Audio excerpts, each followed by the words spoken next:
बिस्मिल्लाहिर्रहमानिर्रहीम। तो ये जो है क्लास, अच्छा इसमें जो है मैं पहले से ये बता दूँ, मैं बेसिकली इंग्लिश लैंग्वेज का टीचर, इंग्लिश का टीचर हूँ। और मेरी जो ख़ास महारत है वो इंग्लिश लैंग्वेज और लिटरेचर में है। और चूँकि बच्चों के ऑलमोस्ट सारे सब्जेक्ट जो हैं वो इंग्लिश में हैं, तो लेवल भी जो है मैट्रिक लेवल है, 9-10 क्लास में है, इस लेवल के जो है।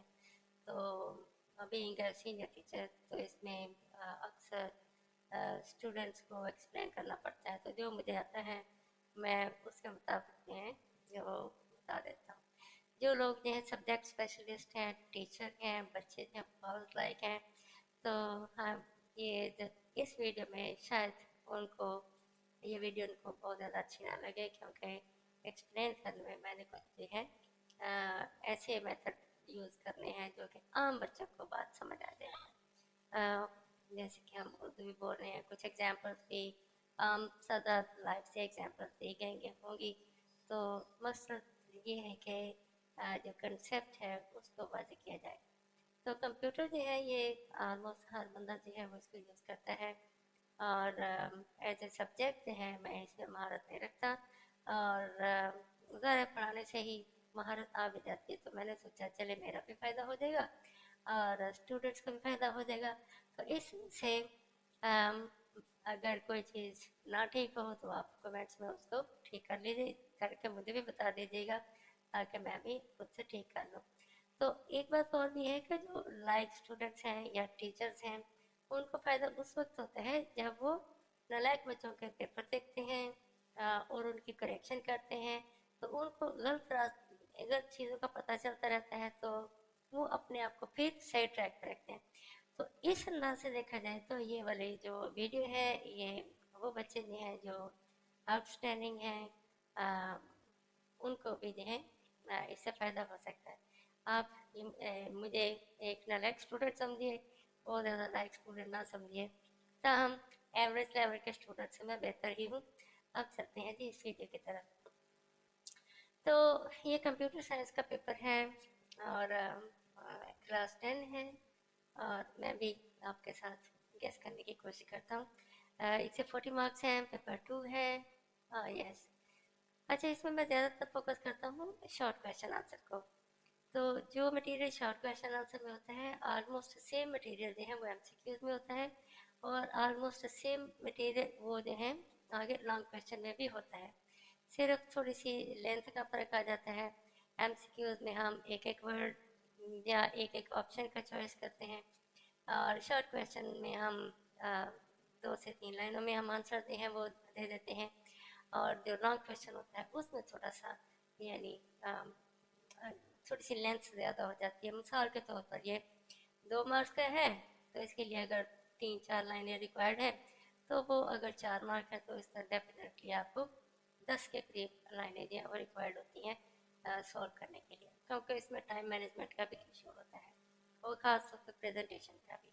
तो आप इस वीडियो को देखें, समझें, और आंसर ये ऊपर क्वेश्चन लिखा हुआ है, नीचे आंसर लिखा हुआ, आप उसको इसकी प्रेजेंटेशन बनाएं, उसकी प्रैक्टिस करें। एग्जामिनेशन हॉल में आपने लिखना है, और जो होगा वो अपने किसी ऐसे टीचर को जो पेड टीचर होगा, या आपका घर का कोई सीनियर मेंबर जो है वो देख सकता है कि आपके प्रेजेंटेशन अच्छी है या नहीं है।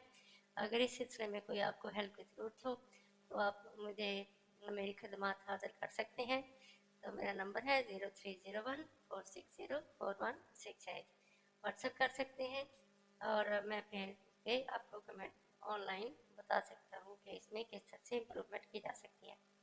तो मेरा नाम अब्दुल वहीद है, और मैं एक प्रोफेशनल टीचर हूँ, और टीचिंग स्किल्स हैं अगरचे थोड़ी सी मेरी डिफरेंट है, लेकिन they are very effective, time waste नहीं करती, और आपको ज़्यादा से ज़्यादा फ़ायदा हो सकता है।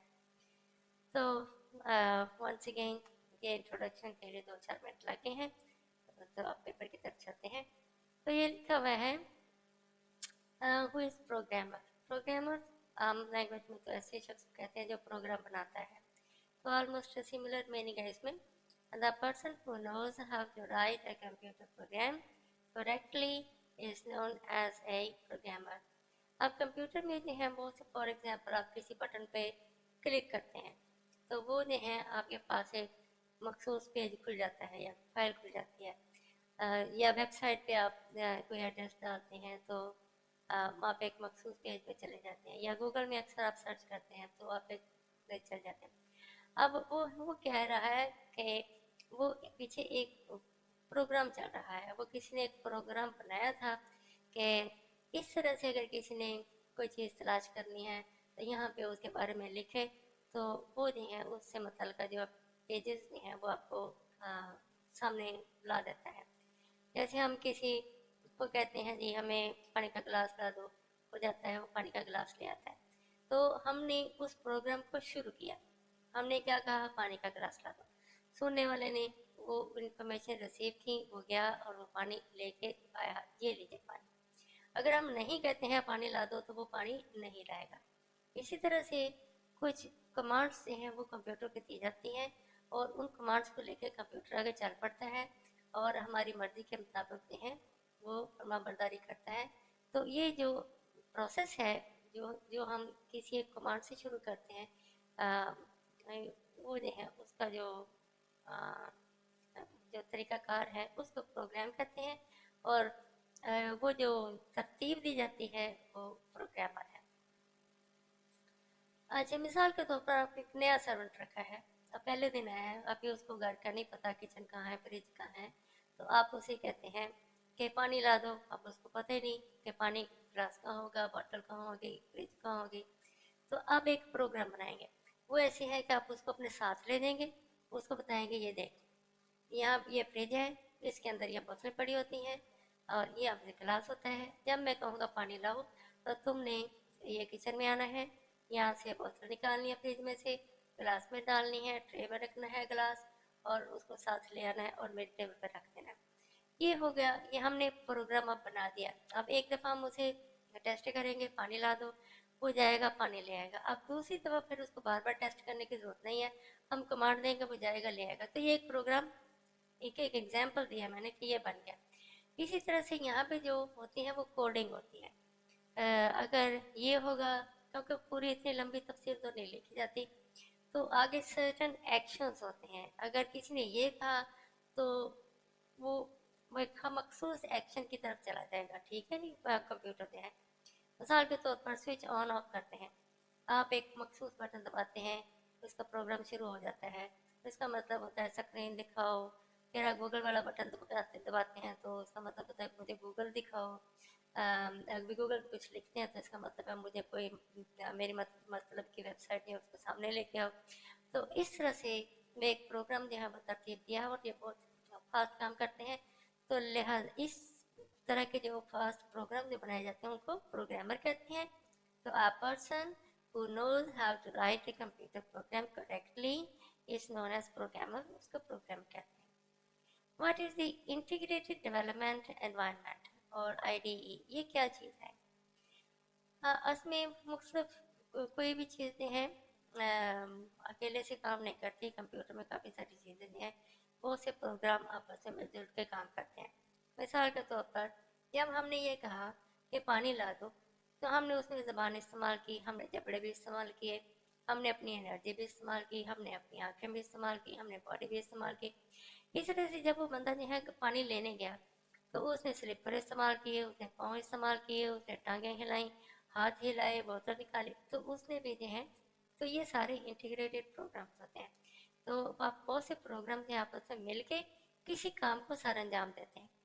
तो a software that provides a programming environment which facilitates the programmer in writing and executing computer programs is known as an integrated development environment IDE।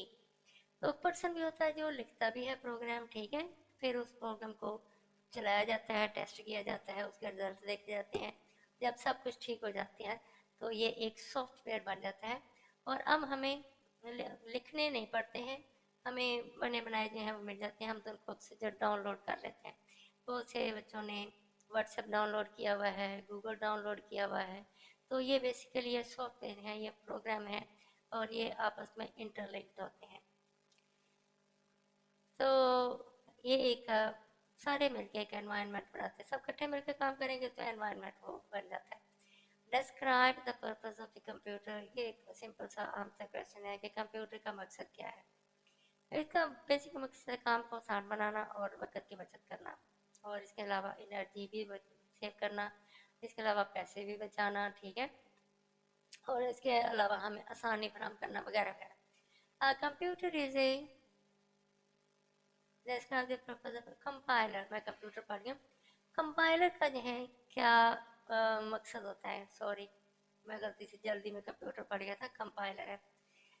A compiler is a software that is responsible for conversion of a computer program written in some high-level programming language to machine language code। अच्छा जी, compiler जो होता है वो basically इसका काम जो है वो कोडिंग का है, और वो इस जो है जैसे इसमें लिखा मुझे जो समझ आ रही है उसके मुताबिक मैं बता रहा हूँ। कंपाइलर इज सॉफ्टवेयर, ये एक सॉफ्टवेयर है दैट इज, और इसका काम ये है कि ये कन्वर्ट करता है यानी चेंज करता है कंप्यूटर प्रोग्राम को written in some high level, जो लिखा हुआ होता है हाई लेवल प्रोग्रामिंग लैंग्वेज में, टू मशीन लैंग्वेज कोड। तो मशीन लैंग्वेज कोड में जो है असल में बहुत सी जो हमारे जब हम मैसेजेस करते हैं, वीडियो भेजते हैं, और इसके अलावा जो क्या तस्वीरें भेजते हैं, तो ये सारे जो हैं हमारे कंप्यूटर से दूसरे कंप्यूटर में तस्वीर नहीं जाती है, ठीक है, वीडियो नहीं जाती है। जो चीज़ हम भेजते हैं पहले उसकी कोडिंग हो जाती है, हम जब उसको भेजना होता है तो कंप्यूटर जल्दी से, बल्कि जैसे जैसे वो बन रही होती है वो साथ साथ उसकी कोडिंग कर रहा होता है। तो जितनी देर में जैसे हम अपलोड करते हैं, ठीक है, अपलोड करने का मतलब होता है वो चीज़ जो हमने भेजनी है उसकी कोडिंग हो रही होती है वो। तो जैसे ही वो कोडिंग मुकम्मल होती है तो वो जो है वो दूसरे कंप्यूटर में अब आसानी से चली जाती है, ठीक है, बहुत तेज़ी से वो सिग्नल पास होते हैं और दूसरे कंप्यूटर उन सिग्नल्स को आगे तस्वीर या आवाज़ की शक्ल में चेंज कर देता है। तो इसी तरह का फंक्शन शायद कंपाइलर का होगा, यानी कोडिंग टू एक्चुअल जो चीज़ थी उसके उसमें वो चेंज कर देता है, या मशीन लैंग्वेज कोड कोड के लिखा हुआ है तो यानी वो लैंग्वेज जो कंप्यूटर आसानी से पढ़ सकता है। तो सिग्नल भेजे जाते हैं, कोड भेजे जाते हैं, और वो कोड जो है दूसरे कंप्यूटर जो है उसको पढ़ लेते हैं। तो इसी तरह का जो प्रोग्राम है उसको कंपाइलर कहते हैं। अच्छा जी, उसके बाद है find the result of a given expression. ये है 7+4 मल्टीप्लाइड बाय 9+2। आपने जो है इनको करना है। तो पहले ब्रैकेट को सॉल्व करें, इसको ये 9+2 11 हो गया। अब मल्टीप्लिकेशन का प्रोसेस होगा, ठीक है, तो दो चीज़ें मल्टीप्लाई हो रही हैं। अब ये मिसाल के तौर पर 7+4, इसको 11 आपने नहीं करना जब तक कि 4 और 11 के दरमियान मल्टीप्लिकेशन का साइन है। मल्टीप्लिकेशन पहले सॉल्व हो गई, ब्रैकेट सॉल्व हो गई है, तो 4 मल्टीप्लाई बाई 11 इज़ 44, और अब इसमें आप 7 ऐड कर लें तो दैट मेक्स 51। तो ये एक सिंपल सी मैथमेटिकल किस्म की क्या कहेंगे का क्वेश्चन था, सम था, ठीक है, मैथमेटिकल किस्म की प्रॉब्लम थी जिसको सॉल्व किया है। आगे है define reserve words. Reverse words हैं ये क्या होते हैं, तो देख लेते हैं जी। कंप्यूटर लैंग्वेज में रिजर्व वर्ड्स किसे कहते हैं। Every programming language has a list of words that are predefined. इसमें जो लिस्ट ऑफ वर्ड्स है वो उसके कुछ सर्टन मीनिंग होते हैं। मेरे ख्याल में ये कमांड के नंबर समझ लें, आइडेंटिफिकेशन है, तो पूरी कमांड नहीं दी जाती, पास्ता दी जाती, तो सिंपल से हैं। जैसे मिसाल के तौर पर को कलर का डिफरेंट कलर के शेड होते हैं और उसी तरह से उनको उनकी नंबरिंग की होती है। So reserve words. Each word has its specific meaning already known to the compiler. Compiler के कंप्यूटर का ही एक हिस्सा है, सॉफ्टवेयर है, वो इसको जब हम कोई पर्टिकुलर वर्ड दबाते हैं तो जैसे हम लिखते हैं, सिलेक्ट करके उसको बोल्ड कर देते हैं। तो हमने तो बी पर जो है वो एक बोल्ड का मतलब ये होता है कि लिखाई को मोटा कर दो। तो कई जगह पे हम ये को मार देते हैं बोल्ड, BOLD बोल्ड वगैरह जो है, आगे उसका साइज भी होगा जो कुछ भी है, तो वो उसको वो बोल्ड कर देते हैं। तो ये स्पेसिफिक वर्ड्स होते हैं, रिजर्व होते हैं। इसी तरह से कोई यानी शॉर्ट वर्ड्स होंगे मेरे ख्याल में। रिजर्व हर वर्ड का एक पर्टिकुलर मीनिंग होता है। यहाँ पे भी देख लें रिजर्व वर्ड्स। रिजर्व वर्ड्स जो हैं, रिजर्व तो वैसे होता है बचा के रखना, ठीक है, मुश्किल वक्त के लिए काम आने के लिए कुछ चीज़ बचा के रखना। तो लेकिन यहाँ पे कंप्यूटर में थोड़े इसका मीनिंग डिफरेंट है। These words are known as reserve words और keywords। हाँ, keywords से ये ज़्यादा अच्छा है, तो कुछ keywords जो हैं वो दिए जाते हैं जिनकी मदद से कंप्यूटर जो है आगे काम करता है। कमांड्स होती हैं basically. What is the difference between equal operator and equal operator? अच्छा जी, ये दोनों में क्या फ़र्क है? Equal operator जो है in C language, equal operator is used to check for equality of two expressions। दो expressions हैं, दो चीज़ें हैं कि देखना है कि इनमें equality है या नहीं है। और in C language, equal operator assigns the result of expression on right side and to the variable on left side। तो एक इक्वेशन के दोनों तरफ जो एक्सप्रेशंस हैं उनको जो है यूँ समझ लें कि एक इक्वेशन से है, बहुत सारी होती है कि हम दो इक्वेशन जो हैं वो यूज़ करते हैं किसी रिजल्ट तक। मैथ में तो आपने देखा होगा ए बी सी वगैरह की वैल्यू फाइंड करने के लिए, एक्स वाई जी की वैल्यू फाइंड करने के लिए, तो हम बस दो इक्वेशन हैं वो यूज़ करते हैं। मिसाल के तौर पर a plus B is equal to 35, तो b plus C is equal to something. अब इसमें b जो है दोनों में यूज़ हुआ है, तो इस तरह से हम अगर उनको सॉल्व करेंगे तो b की दो वैल्यू निकलेंगी, तो वो दो वैल्यू जो हैं वो आपस में इक्वल हो सकती हैं। तो इस तरह से अगर दो इक्वेशन हों जो मुझे समझ आ रही है, तो उससे जो मेरे निकलेंगे उसमें टू इक्वलिटीज को जो है वो उसको चेक किया जाता है। और जो सिंगल इक्वेशन है उसमें ये मैथमेटिक्स की तरह ही है। मसलन 2+2 = 4, तो अगर इस तरह है एक इक्वेशन है तो उसमें ऑपरेटर यूज होता है, ये वाला ऑपरेटर है और इसमें ये वाला ऑपरेटर। आई थिंक ये मैथमेटिक्स के लिए ये यूज होते होंगे। Okay, question number 3 है write short answers to any 4 questions. और हर क्वेश्चन के 2 मार्क्स हैं, 4 है तो 8 मार्क्स होंगे। What is condition? कंडीशन क्या होती है?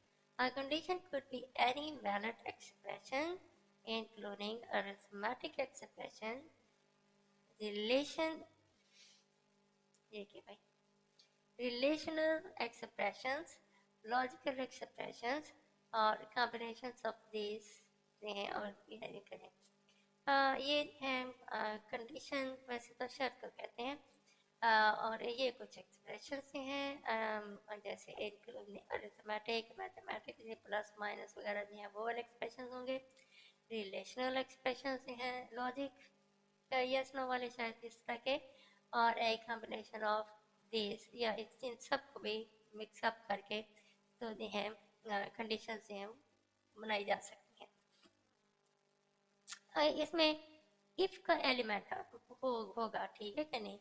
If 2+2 so that is equal to 4, if a is larger b is smaller, तो इस तरह से if a is yes तो b is no, तो इस तरह से जो है कोई logical expression, relational expression, arithmetic plus minus के एक्सप्रेशन है वगैरह यूज किए जा सकते कर सकते हैं।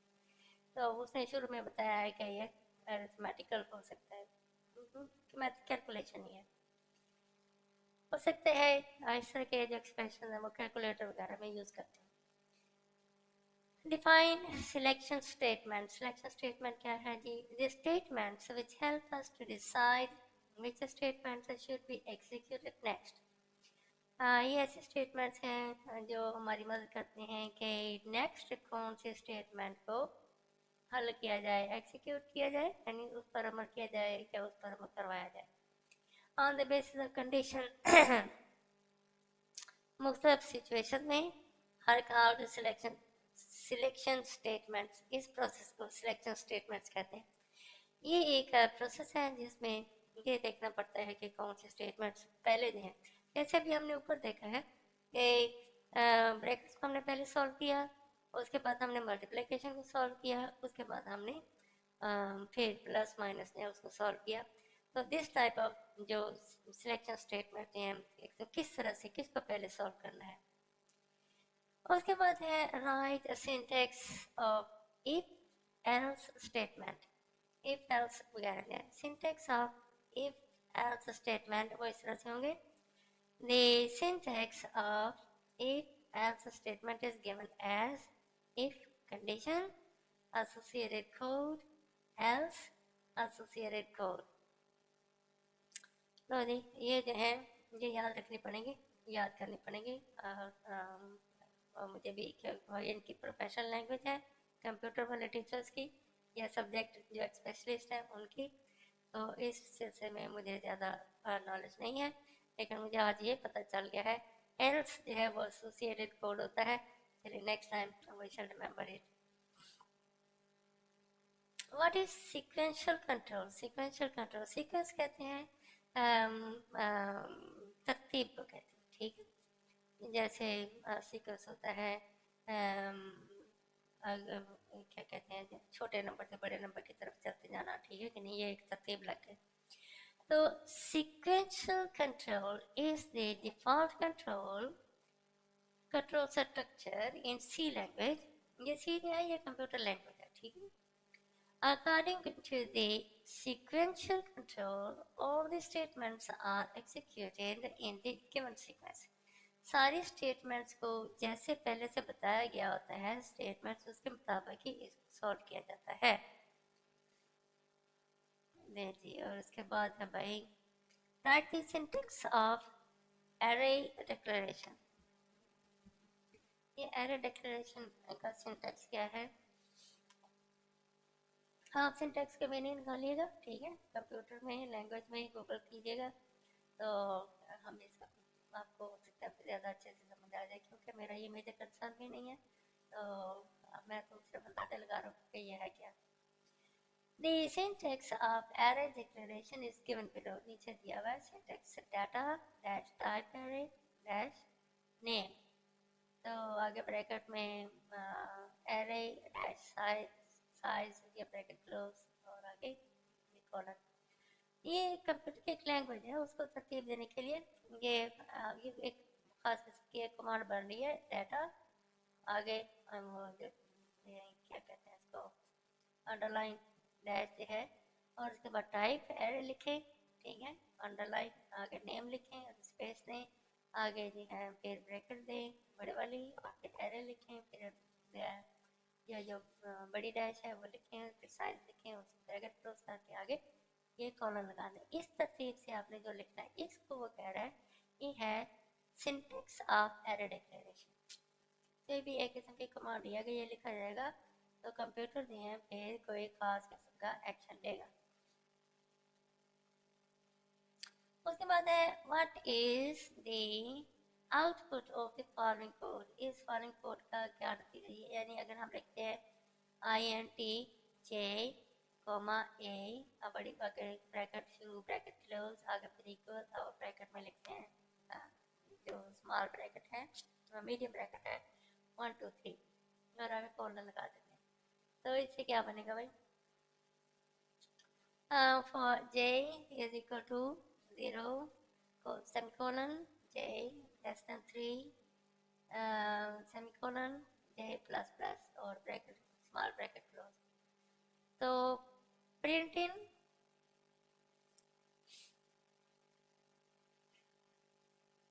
अच्छा, ये 2 3 कमांड जो आपने बताया, उसके बाद है प्रिंट इन छोटी bracket inverted commas percentage D slash N और inverted commas close comma A bracket में J और फिर bracket close small bracket semicolon. तो अगर आप ये सब कुछ लिखेंगे तो ये हमारे पास जो नतीजा आएगा वो आएगा the output of the following code is given below. ये equal to bracket 0 1 2 ये एक किस्म का मैट्रिक्स बना के उसमें हमें पेश कर दिया।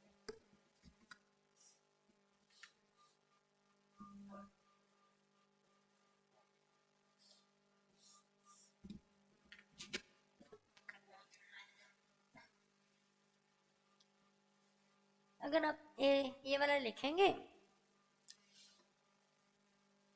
ये वाला लिखेंगे इसमें इसको क्या कौन सी लैंग्वेज कहते हैं, मेरे दिन में नहीं वर्ड आ रहा, तो आपका ये रिजल्ट आएगा। उसके बाद आप चलते हैं जी, नेक्स्ट है write short answers to any four questions. What is meant by built in functions. Built in functions का क्या मतलब? बिल्ट इन होता है पहले से बने हुए कंप्यूटर से में अंदर ही पहले से तैयारशुदा जो बने हुए हैं वो उनको बिल्ट इन कहते हैं, ये नहीं अटैच नहीं करने पड़ते। हार्ड डिस्क वगैरह ये भी बिल्ट इन ही होती होगी। और the function which are built in C standard library are called built in function.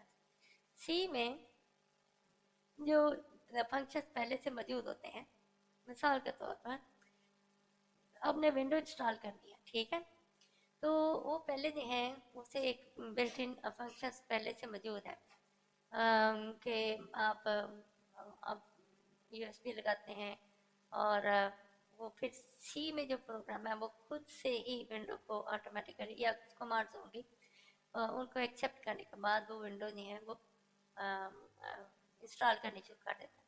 यानी उस विंडो को डिटेक्ट करने का एक सिस्टम जो है वो पहले से सी में पड़ा होता है। So that is built-in functions. Write the use of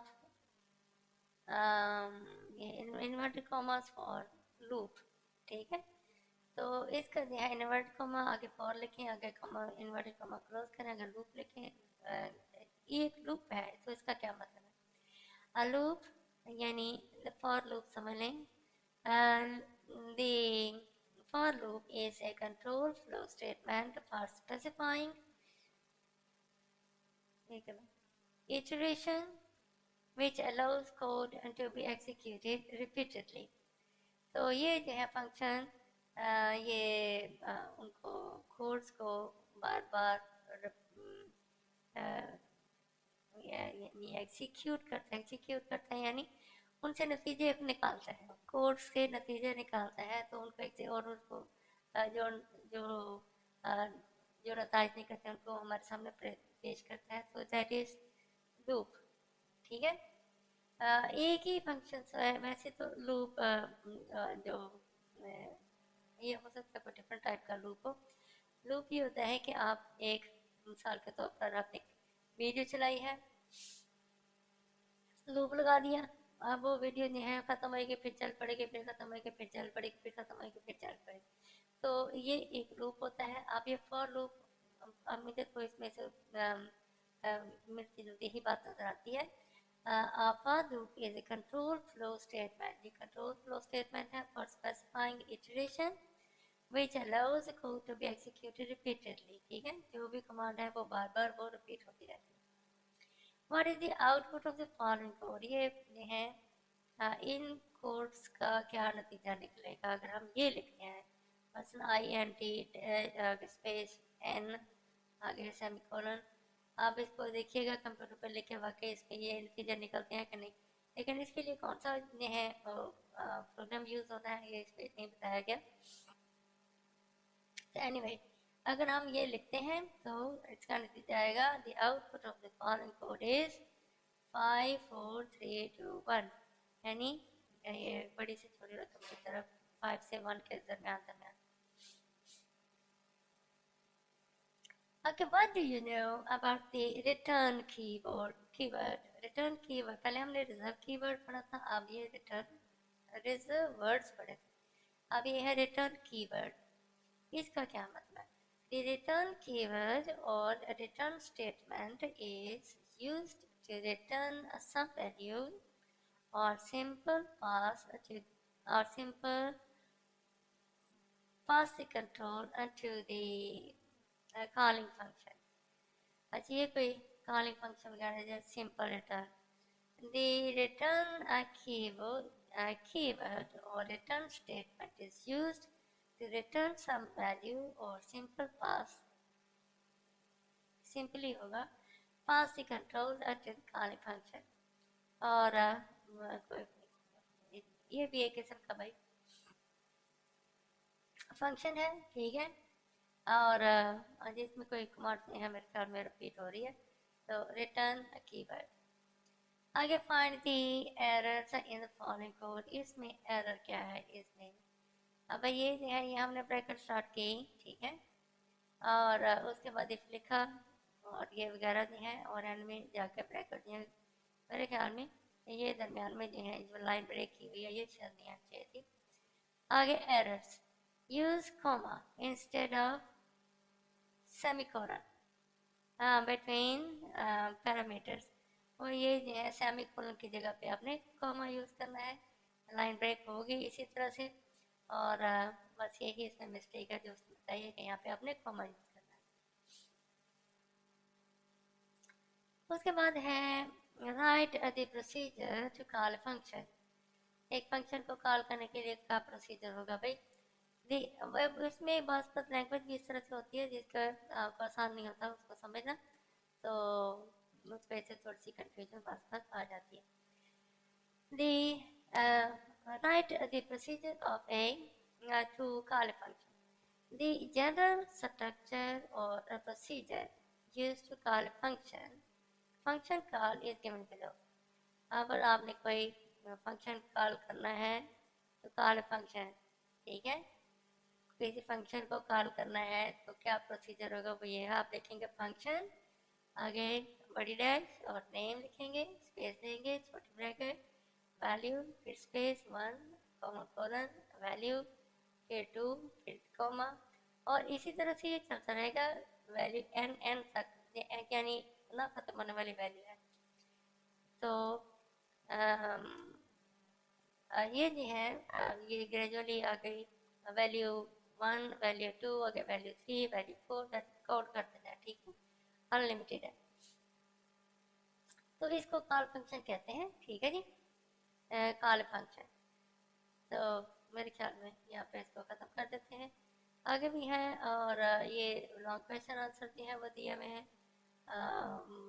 पहले शॉर्ट हो जाए तो फिर जो है लॉन्ग को भी जो है हम उसको देख लेंगे। तो फोकस करें कि पहले जो है लॉन्ग क्वेश्चन शॉर्ट क्वेश्चन कर लें, उसके बाद फिर नेक्स्ट पार्ट में हम इस पर जो है लॉन्ग क्वेश्चन है वो कर लेंगे। अब ये पेपर कौन सा दरमियान में डाल दिया है, ये किसी और पेपर का पेज आ गया। अच्छा जी, 7 पेज 6 7 नहीं जी। तो ये आज ये पता चला कि कंप्यूटर के क्वेश्चन हैं वो किस तरह से होते हैं, और ये है note attempt any two questions define, जैसे दो क्वेश्चन के हम बताने हैं, एक क्वेश्चन के दो पार्ट हैं, डिफाइन पांचवा, और सबके दो दो मार्क्स हैं, वो छोटा बनाओगे। आंसर स्ट्रक्चर सीखोगे, link section two year section, ये इससे ज़्यादा नहीं लिखना होता भाई, ठीक है कि नहीं, दो दो मार्क्स के लिए इतनी लंबी इतना ज़्यादा नहीं लिखना होता, दैट्स टू मच, ठीक है। तो ये कुछ ज़्यादा ही लिख दिया गया है। इस तरह से राइट अ प्रोग्राम, ये 7 6 7 8 ये सारे क्वेश्चन जी। Part 2, explain the data type in a C language में डाटा टाइप क्या, ये ये कुछ गड़बड़ हुई हुई है, ठीक है, पार्ट 1 पार्ट 2। अच्छा जी, आज हमने जो इस क्वेश्चन में जो सब्जेक्टिव टाइप थे अपनी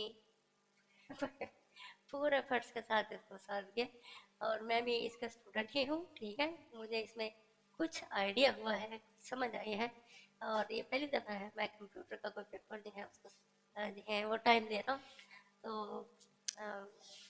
मैंने कहा चलें अपने तौर पे, यहाँ पे लोग इतनी सी वीडियोस बनाते हैं, इसमें कुछ ना कुछ तो हमें समझ आया, तो नेक्स्ट टाइम इंशाल्लाह विल डू बेटर।